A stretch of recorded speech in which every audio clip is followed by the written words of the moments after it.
Complex analysis সাবজেক্টের complex number এই ম্যাথটা খেয়াল করেন, দেখেন কি বলছে যে cos hz is equal to 2 সমীকরণের সকল সমাধান নির্ণয় করো। তো cos hz বলতে বোঝায় যে ইট মিন্স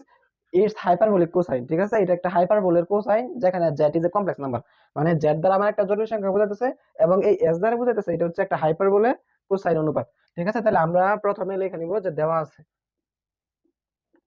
কি দেওয়া আছে যে cos hz দেওয়া আছে cos hz is equal to কত 2, এইটা কোসাইন কার হাইপারবোলের যেখানে z ইজ এ কি কমপ্লেক্স নাম্বার। এখন দেখেন এইটার একটা সরাসরি সংজ্ঞা আছে যে এরকম, এটাকে এইভাবে লেখা যায় যে e to the power x plus এর e to the power minus এর x divided by 2 is equal to কত 2। হাইপারবোলের কোসাইন z এর সরাসরি সংজ্ঞা হচ্ছে e to the power x plus এর e to the power inverse x divided by 2 is equal to 2। Same ঘটনা ঘটতো এখানে, যদি cos এর জায়গায় এরকম থাকতো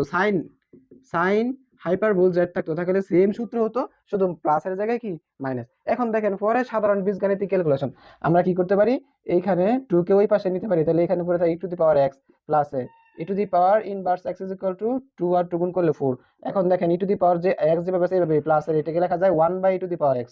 1 by e to the power x is equal to 4। পরে দেখেন এখানে লসাগু গসাগু করা যায় e to the power x, e to the power x, e to the power x গুণ করলে এটা হবে e to the power x তার কত হোল স্কয়ার প্লাস আর e to the power x, e to the power x কাটাকাটি এখানে করে থাকবে 1 ইজ ইকুয়াল টু কত 4।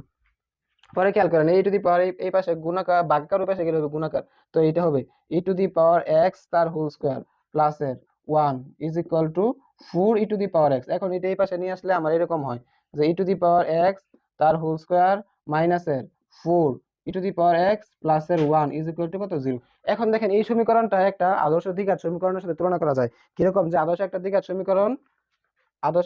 সমীকরণ কিরকম, এরকম না যে a x স্কয়ার প্লাস এর bx প্লাস এর c ইজ ইকুয়াল টু কত 0। তাহলে এখানে দেখেন a x স্কয়ার, তো এই পুরো জিনিসটা যদি a হয়, এর উপরে এই পুরো জিনিসটা যদি x স্কয়ার হয় তাহলে এটার আগে কিছু নাই মানে 1 গুণাকারে আছে, তাহলে a এর মান কত এখানে 1, b এর মান কত মাইনাস এর 4, c এর মান কত 1। এখন আদর্শ দ্বিঘাত সমীকরণের মান বের করার জন্য আমরা কিরকম লিখতে পারি যে e x, এটা হচ্ছে x এর মান, তো x ইজ ইকুয়াল টু সূত্র কি ছিল ওই যে মাইনাস এর b plus minus root over B square মাইনাসের 4ac ডিভাইডেড বাই কত 2a, এটা সূত্র ছিল। তো এখান থেকে আমরা সরাসরি মান বসাই দেবো যে মাইনাসের b এর মান কত, এই যে b এর মান দেখেন মাইনাসের 4, তো এইখানে ছিল মাইনাস b এর মান মাইনাসের 4 plus minus root over B square, b এর মান কত মাইনাসের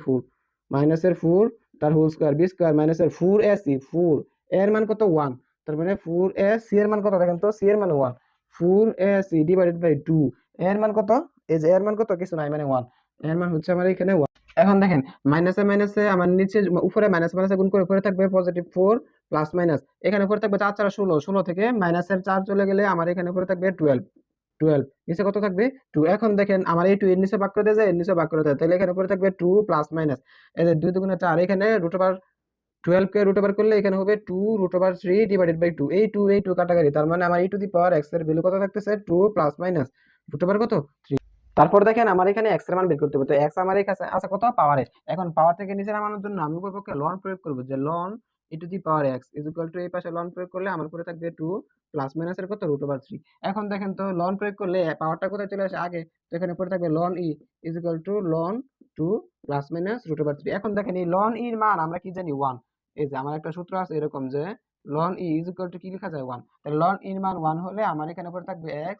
is equal to loan 2 plus minus root over 3, এইটাই আমার आंसर। ঠিক আছে, এটা 3-4 বার রিসেন্টলি 24 সালে ন্যাশনাল আসছে, তার মানে এই cos hz মানে cos হাইপারবোল z এইটার মান এবং এইটার মান দুইটা সেম ম্যাথ, শুধু cos থাকলে এখানে প্লাস, যদি sin থাকতো তাহলে এখানে মাইনাস, একই প্রসেস।